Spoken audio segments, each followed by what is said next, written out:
Parágrafo 2. Os interesses sensoriais. Qualquer que seja a importância que se atribua à consciência, é difícil contestar que num ser vivo a quem se examina exteriormente, a sensação aparece, conforme a expressão de Henri Pierron, como um guia de vida. Se a assimilação é um fenômeno fundamental da vida, é mister ainda que se faça uma discernação em proveito do organismo entre os elementos assimiláveis e os que não o são, ou mesmo os que são tóxicos. A sensação é o meio de operar com sutileza essa necessária triagem. Há, no conjunto, acordo entre o prazer causado pelas sensações e as necessidades reais do organismo. É necessário, aliás, que assim seja, sem o que os seres correriam todos à perdição e não teriam mesmo podido jamais se desenvolver. Entre os animais superiores, porém, e sobretudo no homem, o prazer pode se dissociar da utilidade biológica. Era sinal, torna-se fim. O homem pode dissociar o prazer de comer da necessidade de nutrir-se e fazer disso o fim de algumas de suas atividades. Os antigos romanos tinham-lhe fixado a técnica. O instinto, ou se quiser, o reflexo, que no bebê provoca a sucção, é a condição necessária de sua alimentação. Mas, após ter sugado para nutrir-se, chupa o polegar por causa da satisfação sensorial que daí lhe advém. Na realidade, em ambos os casos, as coisas são um pouco menos simples. A sucção do polegar traz consigo, simultaneamente, uma sensação agradável e a satisfação simbólica de uma avidez que persiste. O próprio beijo, mais tarde, associará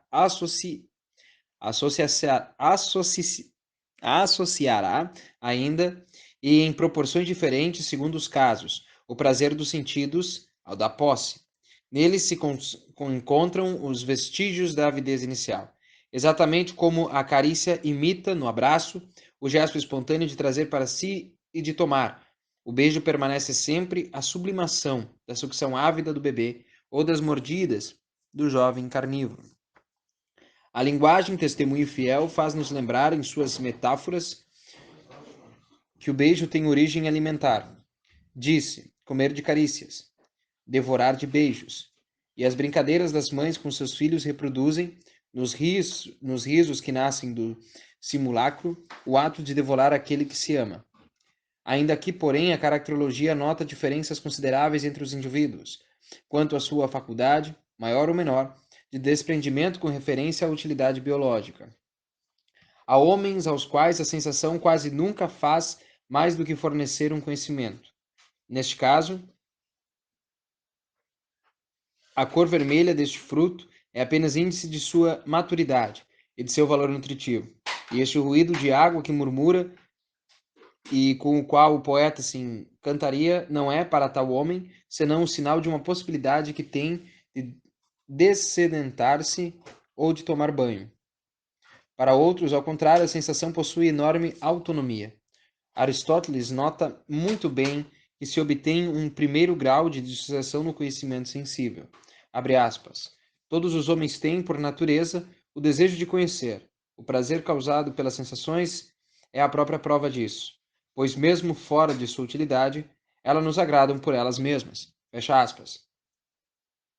Guide sublinha a transferência de interesse. Abre aspas.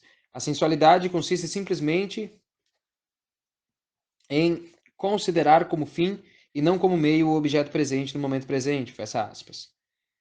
Se a sensualidade é mais do que o meio eficaz ao serviço da vida, se ela se separa da avidez, distingue-se também do conhecimento abstrato. Sentir é totalmente diverso de conhecer. Abre aspas. Não me basta ler que as areias das praias são fofas, quero que meus pés descalços o sintam. Todo conhecimento que não for precedido por uma sensação me é inútil. Fecha aspas.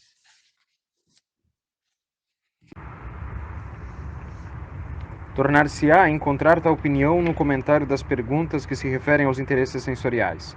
Notemos somente agora que a dissociação entre a avidez e a sensualidade ocorre desde a primeira infância. Ei-la, por exemplo, assinalada por um poeta de poderosos interesses sensoriais, Baudelaire, em carta ao seu editor Paulette Malassis. Abre aspas. O, o que é que a criança ama tão apaixonadamente em sua mãe, em sua babá, em sua irmã mais velha?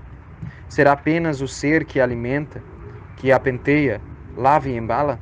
É também a carícia e a voluptuosidade sensual.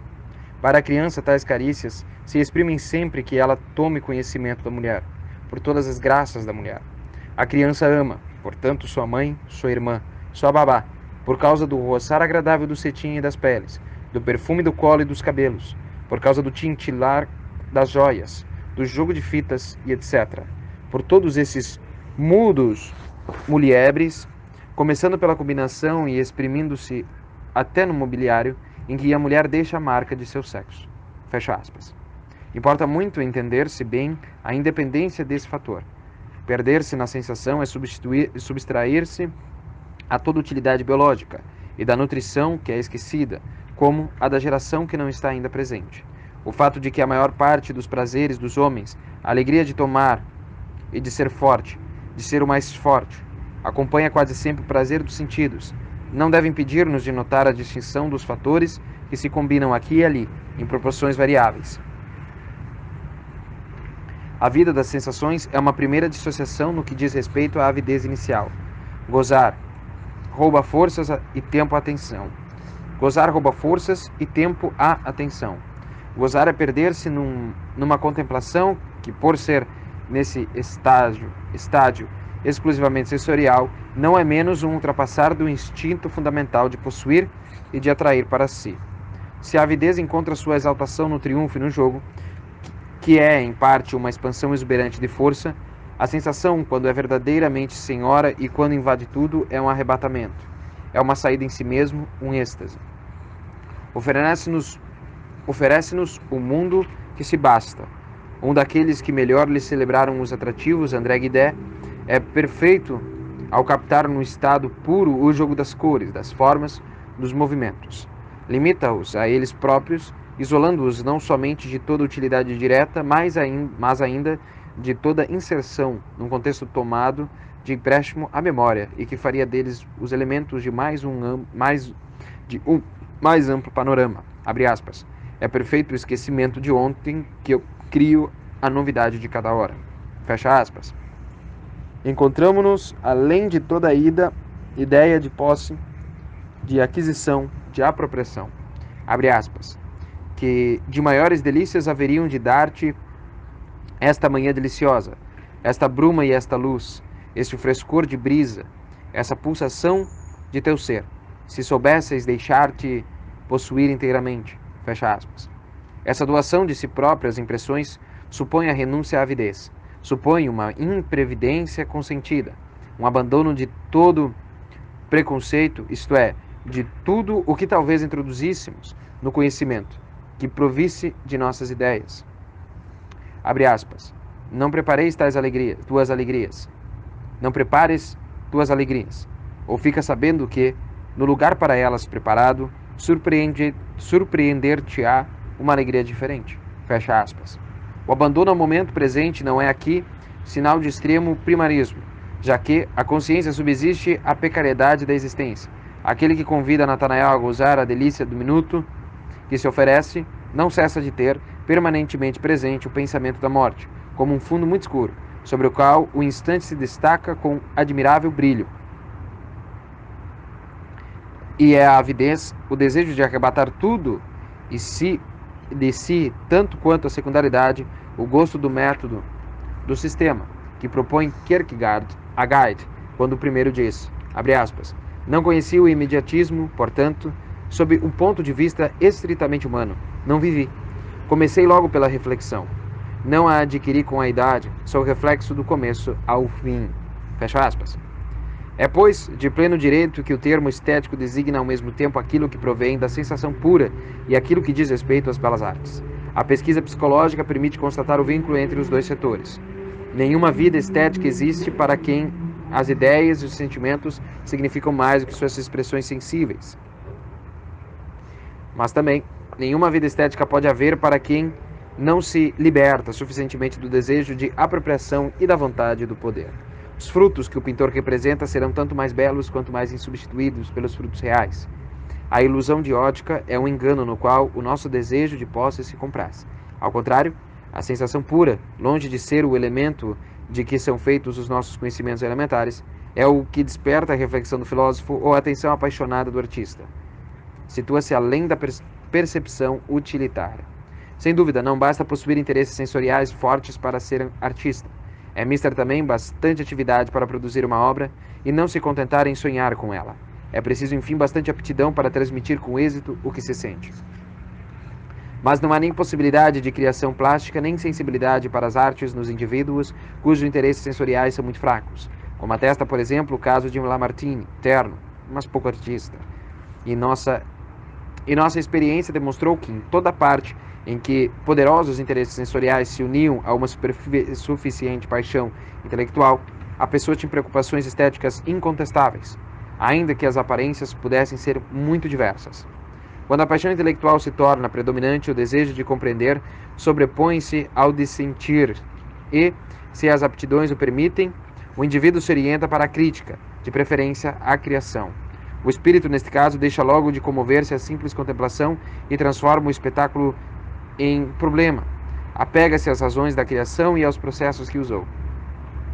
Se o homem que possui tais disposições escreve algumas páginas sobre uma estátua ou um quadro, será mais para explicá-los do que para exprimir sua emoção. Tal é, por exemplo, o procedimento de Paul Valéry. Nele, esse modo de ser vai tão longe que, em seus próprios versos, o mecanismo da criação, cujo estudo chama de poética, tem para ele maior interesse do que a própria obra que produziu.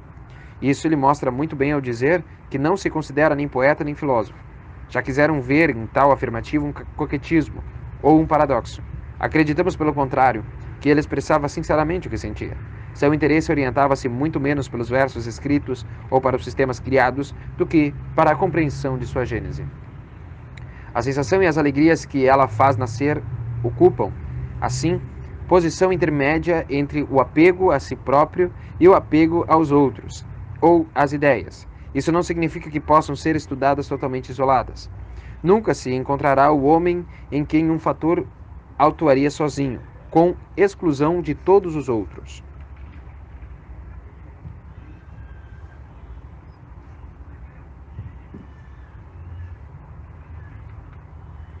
A própria arte é coisa totalmente diversa de um setor reservado apenas aos interesses sensoriais, e já se verificou 100 vezes que ela se esgota rapidamente quando quer ser, com demasiado empenho, uma arte pura. Associados a uma ternura forte, os poderosos interesses sensoriais resultarão no amor normal. Não falamos do amor mais frequente, aquele no qual o coração e o sentido se unem harmoniosamente. Associados a uma avidez forte e a uma inteligência pouco exigente, resultarão na gula e na luxúria vulgar.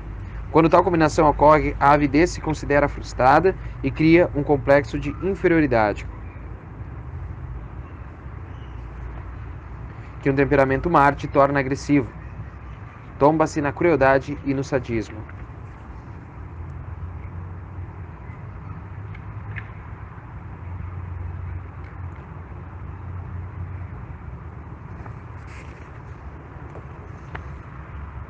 Ao contrário, quando os interesses sensoriais são exclusivos ou fortemente predominantes, exprime-se geralmente pelo narcisismo. O coração parece hesitar entre o amor a si próprio, que não basta mais, e o amor ao outrem, para o qual o indivíduo não se sente inclinado.